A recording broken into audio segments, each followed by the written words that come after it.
90년대 농구 스타 한기범의 은퇴 후 안타까운 근황이 전해졌습니다. 2023년 7월 20일 방송된 MBN 특종세상에는 한기범과 부인 안미애가 출연해 연이은 사업 실패와 희귀 유전병으로 인한 고통, 두 아들의 경계성 자폐증에 대해 밝혔는데요.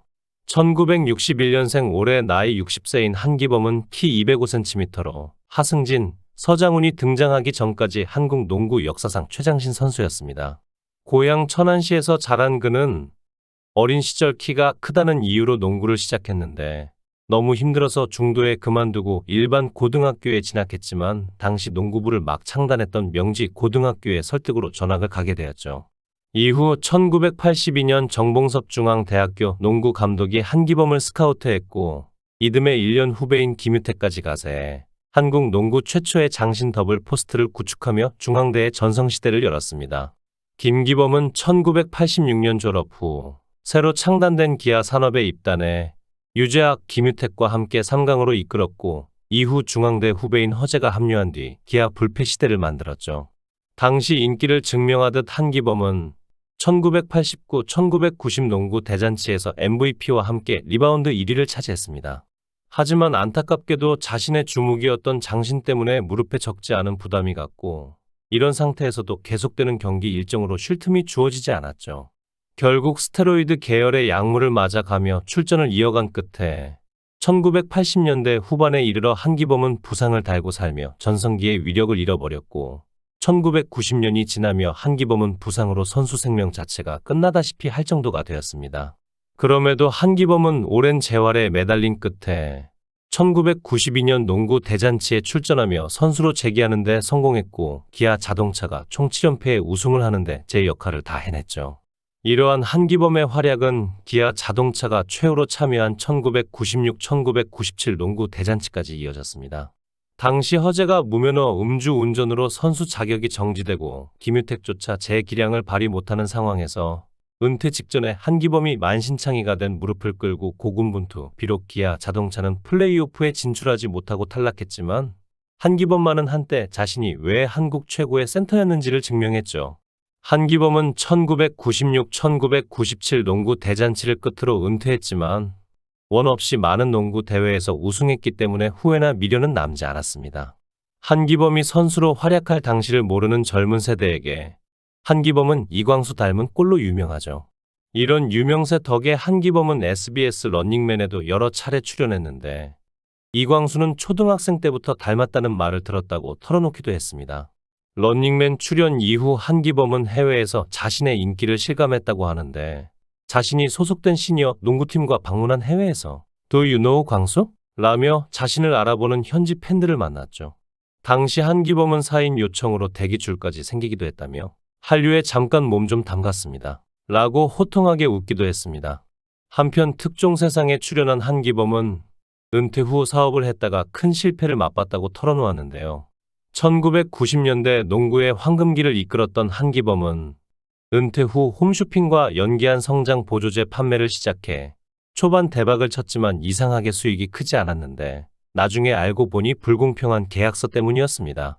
이후에도 한기범은 여러 사업에 손을 댔지만 실패하면서 집 세 채를 날리고 산동네 월세살이를 하는 등 생활고를 겪었는데 이 때문에 고생 모르고 부잣집 막내딸로 자랐던 아내 안미애도 생활 전선에 뛰어들었죠. 당시를 떠올린 아내 안미애는 매일 죽는 게 나았다. 눈뜨기 싫었다. 돈 없고 마음대로 되는 게 없었다. 전업주부였던 내 삶이 틀어졌다. 우리 아이들도 제대로 해줄 수가 없었다. 그래서 자존심 다 버리고 남편에게 막 울면서 울타리가 필요하다라고 했다. 라고 말했습니다. 이에 한기범은 너무 미안하다. 미안한 마음으로 살고 있다. 라고 속죄의 마음을 밝혔죠. 뿐만 아니라 한기범은 마르판 증후군이라는 희귀 유전병 때문에 아버지와 남동생을 잃었으며 자신 또한 2번의 심장 수술을 받았다고 털어놨습니다. 한기범의 아버지와 남동생 또한 각각 190cm, 197cm의 장신이었는데 특히 한기범은 30대의 젊은 나이에 자신과 같은 병으로 동생을 잃은 전력이 있어서 제발 60살 때까지만이라도 살아남는 게 평생의 소원이었죠. 그는 아버지께서 심장 수술 후에 1년 정도 사시고 돌아가셨다. 남동생도 갑자기 심장마비로 하늘나라로 갔다. 대동맥이 터져서 죽는 병이라고 하는데 나도 100% 죽는다고 하더라. 라고 당시 아내에게는 말을 하지 못하고 화장실에서 대성통곡했다고 밝혔습니다. 당시 경제적 사정까지 좋지 못했던 한기범은 다행히 한 재단을 통해 지원받아 2차례 수술을 성공적으로 마쳤죠. 하지만 한기범은 2번째 수술 당시 둘째를 임신하고 있던 아내에게 아이를 지우는 게 어떠냐 라고 조심스럽게 제안했는데 아내가 오히려 용기를 주면서 힘을 얻었으며 현재는 2 아들과 함께 단란한 가정을 꾸려가고 있습니다. 또한 한기범은 2 아들이 경계성 자폐 스펙트럼 진단을 받았다고 털어놓았는데요. 그는 큰아이가 경계성 자폐 스펙트럼이다. 어느 날 이상한 말을 하더라.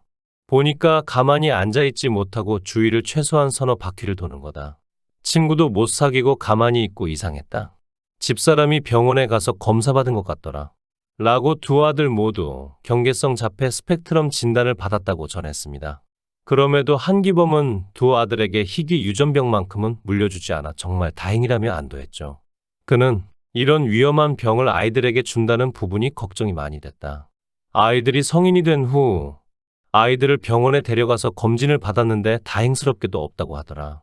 그때는 아이들이 경계성 자폐 스펙트럼이 있다는 것도 눈에 들어오지 않았다. 생명이 더 중요했기 때문이다. 라고 말했습니다. 이날 방송에서 한기범 부부는 시장에서 장을 본 뒤 아들이 일하는 정육점에 방문했죠. 이제 일한 지 6개월이 되었다는 둘째 아들을 본 한기범의 아내는 이제는 칼도 쓰냐? 라고 기특해했습니다. 정육점 사장 역시 갈비를 보며 이게 다 다온이가 썬 것 이라며 대견해했죠. 아들을 본 한기범은 나는 처음 봤다. 짠해서 눈물 날 뻔했다. 라고 소감을 전했습니다. 병을 극복한 후 한기범은 방송 출연과 함께 자신의 이름을 딴 한기범 농구교실을 열어 유소년 농구 사업을 벌이고 있죠. 그리고 2차례 심장 수술을 받은 경험으로 심장병 어린이 다문화 가정, 농구 꿈나무 등을 후원하는 사회사업을 하고 있습니다. 그는 2011년부터 2023년까지 프로농구 선수들과 농구를 좋아하는 연예인들을 모아 심장병 어린이 돕기 희망농구 올스타 자선 경기를 개최해 수익금을 한국심장재단과 어린이재단, 한국선천성 심장병 환호회에 나누어 기부했죠. 뿐만 아니라 어려움에 처한 농구계 인물들을 돕기도 했는데 전 국가대표 농구선수였던 고 김영희와 추한찬을 돕는 모습이 방송에 직접 나오기도 했습니다. 이런 한기범의 근황에 대해 누리꾼들은 한기범 씨 꼭 건강하세요. 2 아들이 착하고 올바르게 자라서 앞으로 좋은 일만 있기를. 가족분들이 다 심성이 곱고 아름다운 가족이네요. 한기범님 선함과 순수함 보고 배우고 싶다. 이 분이야말로 진정한 레전드 농구선수지 등의 반응을 보였죠. 모쪼록 앞으로 건강 챙기시고 좋은 모습 기대하겠습니다. 시청해 주셔서 감사합니다. 구독, 좋아요, 알림 설정 부탁드리겠습니다. 좋은 하루 보내세요.